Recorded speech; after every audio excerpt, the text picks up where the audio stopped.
Ladies and gentlemen, boys and girls, trailblazers and trailblazerettes, gather around and prepare yourselves, for tonight we journey once more into the Design Gazette, the show where we get to explore the most philosophical, the most mathematical, and of course the smartest aspects of your favorite characters' designs. Tonight, prepare to witness a fusion of mathematical brilliance and medicinal genius. The stage is set with the equations of rebellion and script written in the language of numerical mundanity. Our next guest doesn't just solve equations, he prescribes solutions for any dullness your mind may be afflicted with. A prominent member of the Intelligentsia Guild, by day he strives for his knowledge to be better, and by night he influences the phrase Genshin would never. Ladies and gentlemen, prepare to have your minds expanded, your horizons broadened, and your ignorance obliterated by the one, the only, Dr. Veritas Ratio! I am Dr. Ratio, a scholar and teacher of the Intelligentsia Guild, and one of the mediocres.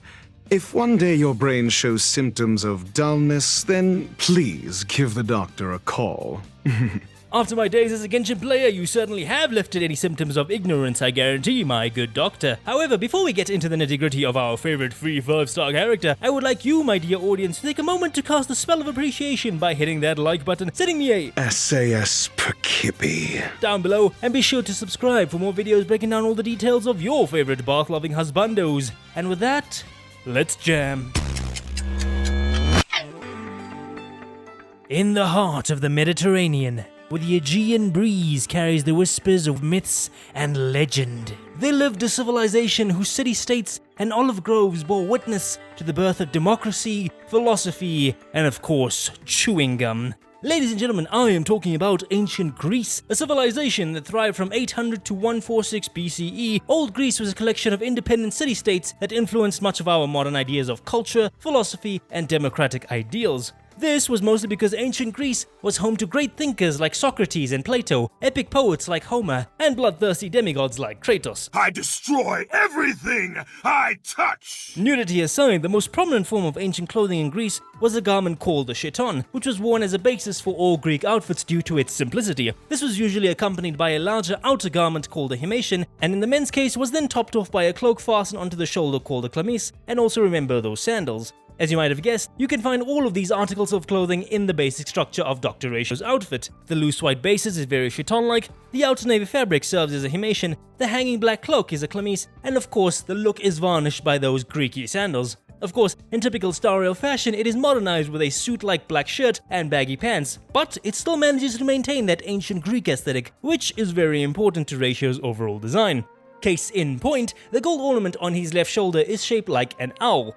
In mythology, the owl is linked to Athena, the Greek goddess of wisdom. The owl's nocturnal nature and keen observation skills aligned with Athena's attributes of summation, influence, and deduction, which in turn are names of his traces. Nice. There is also the laurel wreath you can find tousled in his wavy hair.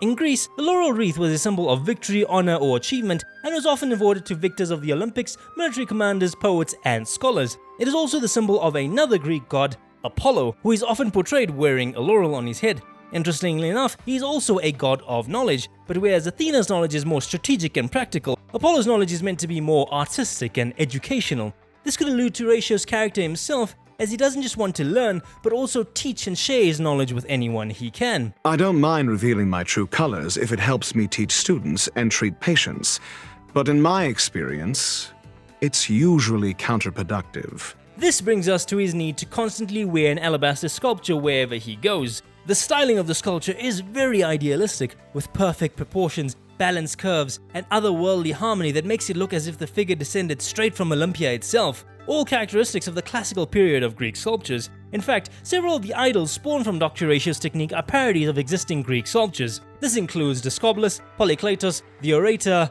and...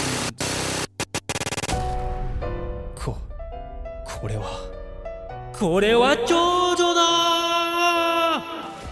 Welcome to the JoJo Bizarre Adventure Happy Hour! Here's every JoJo reference in Dr. Ratio's design! かっこいいポーズレロレロレロレロ The Golden Ratio レッスン5だやれやれだぜてめえストーンマスクジョジョティーダーキラークイーン Bite the Mouth シアハートアタック And of course Peter Man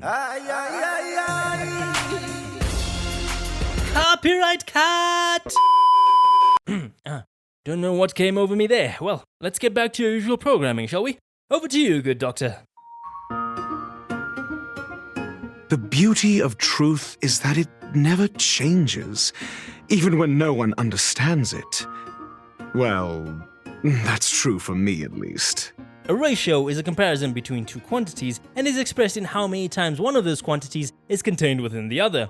Ratios are fundamental in mathematics and are used in many fields such as finance, engineering, and science. It is mathematics that is fundamental to our everyday lives. However, when discussing mathematics in light of a Greek-inspired character, it would be remiss if I did not mention Pythagoras. Pythagoras, the man responsible for your mathematics homework, was a mathematician and philosopher who laid the foundation for the development of mathematics and philosophy in ancient Greece and beyond. One of his most prominent philosophies was that our universe is purely mathematical. According to Pythagoras, there are two basic levels to our universe. The first level is the physical world, the one we can see and experience with our own senses. However, the level below that is an abstract and mathematical structure that underlies our entire universe, a world of numbers and geometry. This led him to the famous statement, "Everything is a number."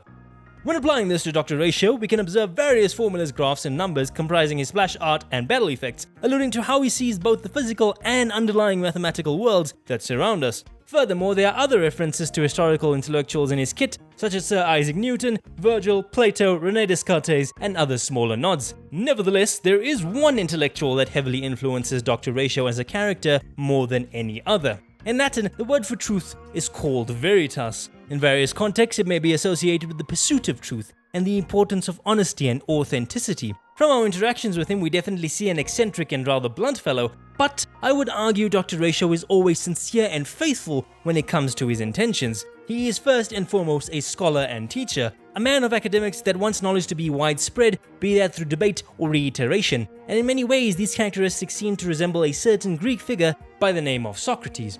Socrates was a Greek philosopher from Athens who was credited as the founder of Western philosophy. He was an enigmatic figure who authored no real records of his own and is mainly known through second-hand accounts of other classical writers such as Plato and Xenophon. Socrates' philosophical approach, otherwise known as intellectual midwifery, involved engaging in dialogue with others, asking questions while challenging assumptions, and through a process of inquiry and dialect, he sought to uncover the underlying truths and expose contradictions in people's beliefs. He believed that a pursuit of virtue and cultivation of wisdom were essential for living a good, fulfilling life. He famously claimed that he knew nothing, as true wisdom, in his view, consisted in recognizing one's own ignorance. Dr. Ratio certainly has cured himself of his own folly, taking inspiration from Socrates as he actively guides and teaches others so that they may not be plagued by ignorance.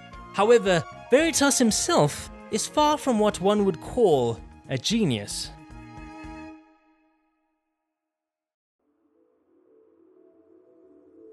To stand aside and observe is the best treatment one can give. There is a disease called foolishness that is harder to cure than any ailment. When you are 10, they call you a prodigy. When you are 15, they call you a genius. By the time you hit 20, you're just ordinary. Veritas Ratio has been a talented man since a very young age. He displayed outstanding results in maths, physics, and even philosophy in his high school years. And after acquiring his 8th doctoral degree, Ratio was awarded the first-class honors degree, an achievement that remained unparalleled in the history of his university and was likely to remain unmatched for generations to come. But no matter how amazing Ratio's accomplishments were in the eyes of ordinary folk, the Aeon Nous never once batted an eye at him. His achievements, his intellect, his fervor, it was all nothing when compared to true geniuses like Skrulum and Herta. And no matter how much he expanded his knowledge or debated concepts, he was never invited to the Genius Society. Because at the end of the day, all he was a mundane, ordinary man. But what really is the limit of an ordinary man?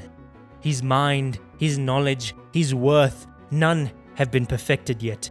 If you truly were to believe that a genius was born with something superior to you, then it is impossible to overcome them. No matter your effort, your knowledge, or creativity, you will lose because you see it as a foregone conclusion. It's a trap that will lock you into a spiral of failure and ineptitude.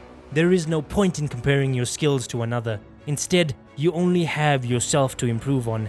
Veritas Ratio might not surpass the Genius Society today, he might not surpass the Genius Society tomorrow, or even 30 years from now. But if he gives up on knowledge itself, if he gives up on even trying, he will remain ignorant for the rest of his life, and miserable for all that remains. Talent is something that blooms, but instinct is something you polish. While geniuses wander among the stars, the ordinary can't even trace their footsteps. Those less gifted have no choice but to walk alone, enduring a lifetime of tumbles and triumphs. But even a life marked by failure is a life worth living. It is only in moments of solitude and despair, when help is absent, that fools grasp how to pick themselves up.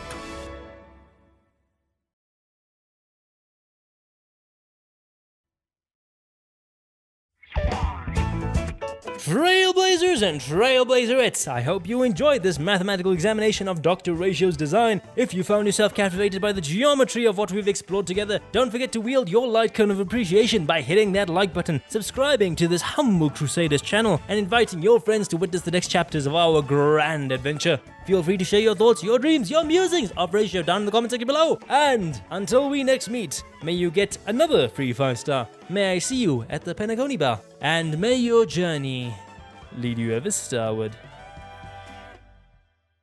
Another day has passed. If your problem still hasn't been solved, is it possible that the problem is you?